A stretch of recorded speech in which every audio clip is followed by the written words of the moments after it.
Une grande majorité d'Algériens se posent des questions sur cette maladie qui a causé le décès de 3 personnes et l'hospitalisation de 4 autres. Selon des spécialistes de l'Institut Pasteur, cette maladie est causée par une bactérie.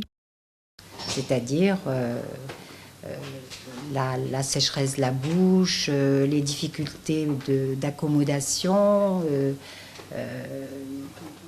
une asthénie et aussi une paralysie flasque. Des spécialistes de l'Institut Pasteur ont affirmé que cette bactérie se développait si celle-ci trouvait un terrain propice. Ce germe est retrouvé dans l'environnement, c'est-à-dire que vous le trouvez partout, vous voyez. Donc il peut contaminer n'importe quel aliment, n'importe quoi. Il peut contenir des spores de Clostridium botulinum, vous voyez, n'importe quel aliment, à condition que cet aliment soit conditionné. En ce qui concerne les intoxications alimentaires, les spécialistes nous répondent.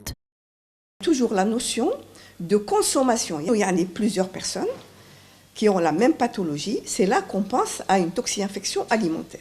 Dans le même contexte, les spécialistes ont affirmé que dans le cas d'une intoxication alimentaire, il fallait que le consommateur ramène avec lui les restes de ce qu'il a consommé. L'idéal, c'est d'avoir l'assiette, même les restes dans l'assiette. Les citoyens de leur côté se posent des questions.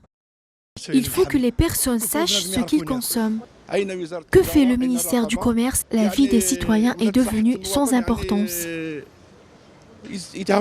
Faites attention à ce que vous consommez en cette période. Plusieurs cas suspects de botulisme ont été signalés sur tout le territoire national.